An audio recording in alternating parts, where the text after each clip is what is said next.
Oke,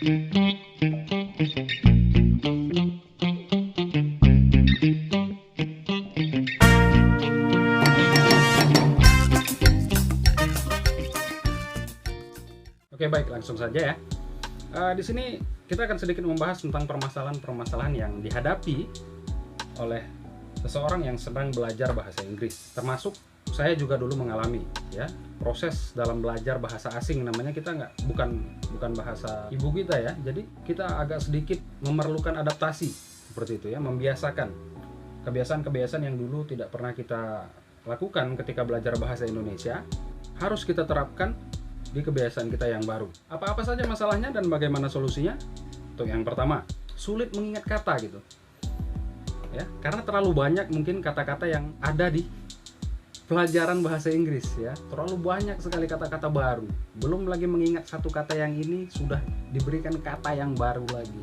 Apa solusinya? Yang pertama, mungkin kita cara konvensionalnya itu ketika ada sebuah kalimat, ada satu kata yang kita tidak tahu, ya mungkin kita cari di kamus lalu kita hafalkan kata-kata itu ya, tapi tingkat ingatan masing-masing orang berbeda gitu.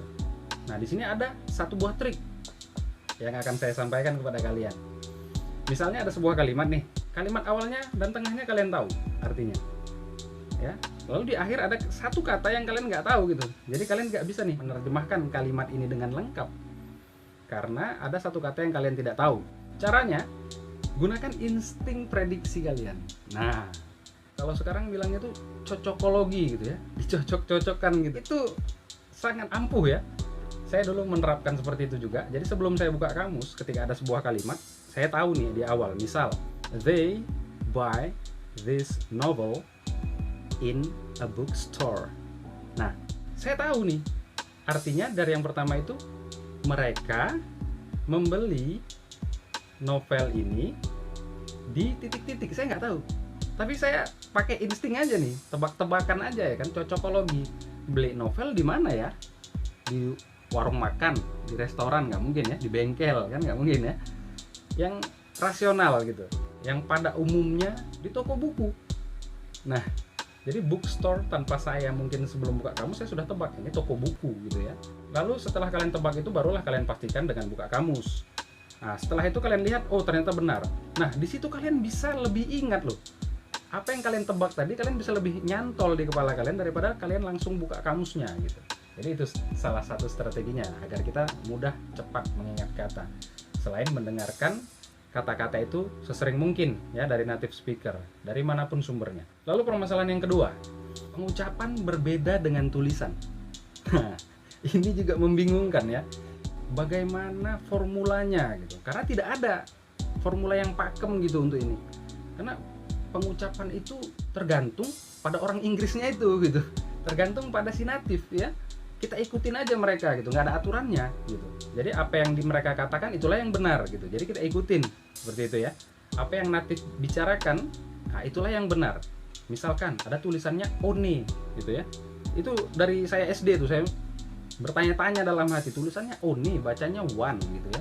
Tapi ketika tulisannya O dan N, bacanya on, ya kan? Kayak on the table, ya, on the floor itu tetap on. Tapi ketika ada E-nya kok jadi one gitu, itu nggak bisa kita rumuskan. Gitu. Caranya ya sesering mungkin kita nonton film ya dengan subtitle bahasa Inggris seperti yang di video kemarin kita bahas. Sesering mungkin mendengarkan si native speaker itu berbicara tentang kata-kata itu gitu. Jadi dari situ kita dengar tulisan katanya seperti apa dan bagaimana mereka mengucapkannya. Jadi tugas kita hanya mengcopy saja, mengcopy apa yang mereka katakan gitu. Selagi itu mereka pakai, selagi itu mereka pergunakan, berarti apa yang kita ucapkan sudah pasti benar. Untuk permasalahan yang ketiga, bunyinya sama tetapi artinya berbeda. Nah, ini juga sering ya. Bunyinya sama tapi artinya berbeda. Misal, ya bunyinya sama tapi artinya berbeda. Misal kalian mengucapkan kata see, ya see. Dengan kata see kalian bisa mendapatkan arti laut, melihat, ya dan banyak lagi contoh-contoh kata lainnya. Bagaimana cara menentukan artinya? Nah, cara yang pertama adalah lihat konteks pembicaraannya. Ya, dia ngomong tentang apa nih? Pembicaraan topiknya ini apa gitu? Pokok pembahasan dia itu membahas tentang apa gitu. Jadi kita bisa memasukkan kata itu sesuai dengan konteksnya gitu ya. Misalnya dia sedang membicarakan tentang pelaut atau nelayan gitu yang sedang mencari ikan gitu di lautan, atau dia sedang membicarakan tentang pantai yang indah.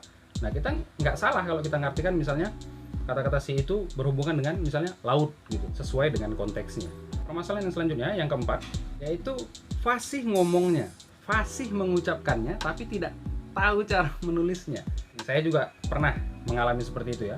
Ketika misalnya public speaking gitu ya, misalnya lagi pidato nih, ngomongnya lancar nih, pidato lancar, tapi misal suatu hari ada temen gitu minta bantuan, ini seperti apa tulisannya, ngucapin kayak gini itu nulisnya gimana, nggak bisa menjelaskan gitu, nggak bisa juga saya menuliskannya. Nah, kalau sekarang kalian sudah punya laptop misalnya yang sudah akrab lah dengan laptop ya, sering mengerjakan tugas dengan laptop, kalian sering buka Microsoft Word ya, ketika kalian mengetik kata bahasa Inggris, ketika kata itu masih salah, maka dia akan ada tanda seperti air merah gitu ya, garis seperti lengkungan-lengkungan merah itu di bawahnya. Kalau selagi lengkungan-lengkungan merah itu masih ada, berarti kata yang kalian tulis masih salah. Itu saja cara gampangnya ya. Jadi kalian bisa langsung membenarkannya. Atau yang sekarang ini di HP-HP kalian sudah ada kamus otomatis. Ya, biasanya ketika kalian mengetikkan 1 atau 2 huruf saja, dia sudah langsung memberikan saran beberapa kata di atas. Ya, kalian ngalamin juga itu ya, kalian punya juga ya. Jadi itu juga mempermudah kita. Kalian mau mengetik mobil misalnya, kalian baru tulis huruf C aja, biasanya sudah ada pilihan tuh apa gitu di atasnya ya. Atau kalian huruf C lalu huruf A lalu ada pilihannya car gitu, mobil misalnya, bisa. Kalian bisa gunakan gitu kamus Inggris otomatis yang ada di HP kalian. Untuk permasalahan yang kelima, katanya sama, tetapi artinya berbeda. Nah, ini juga sering kita temui ya, permasalahan-permasalahan seperti ini. Contohnya, book, B-O-O-K. Katanya sama nih tulisannya, tetapi artinya bisa berbeda. Yang satu artinya buku, ya, alat tulis buku. Yang satu lagi artinya memesan, ya, membooking. Misalnya kalian sedang ingin bermain futsal nih, lapangannya sudah kalian book ya, sudah kalian booking duluan, jadi kalian akan bermain di jam tertentu. Caranya ya kalian lihat konteksnya ya, di situ sedang membicarakan tentang apa, tentang olahraga misalnya, tentang bermain futsal ya, di situ berarti kalian sudah memesan lapangan itu gitu ya, jadi di situ sudah menjadi kata kerja. Nah, yang satu lagi book itu akan menjadi kata benda, dan penempatan kata di setiap kalimatnya juga akan berbeda. Oke, permasalahan nomor 6 yang sering terjadi ketika kita belajar bahasa Inggris, pengucapan huruf yang berubah-ubah di tiap kata. Misalnya seperti tadi huruf U ya, ketika dia diletakkan di tengah-tengah ada 2 huruf konsonan yang mengapitnya, itu pengucapannya saja sudah berbeda-beda. Misal C U T, bacanya cut jadi A ya, cut. Ada P U T, tapi bacanya put. Nah, itu di luar dari rumus-rumus ya, itu tidak ada rumusnya. Seperti tadi, tidak ada rumus bakunya. Jadi intinya kalian hanya harus mendengarkan lebih sering, mengucapkan lebih sering, mempraktekkan lebih sering. Itu obatnya, dan nggak ada lagi ya. Lebih sering kalian mendengar, kalian copy, lalu kalian praktekkan.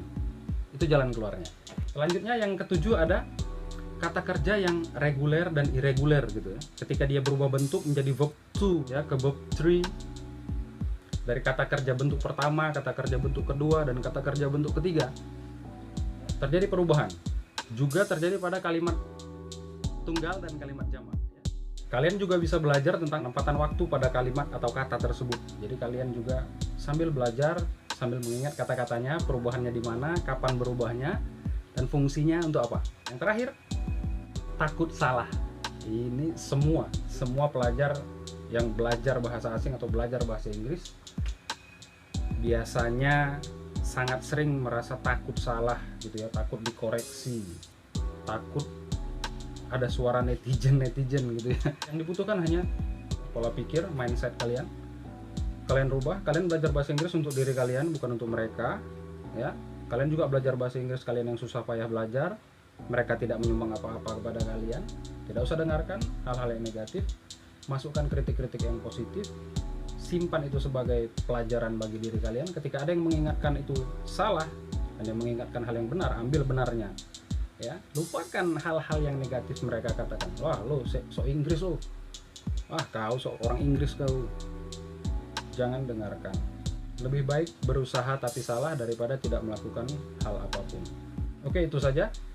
Semoga bermanfaat untuk kalian semua. Ingat, terus belajar, apapun masalahnya pasti ada solusinya. Belajar bahasa Inggris mudah, jangan dipersulit. See you next time. Bye.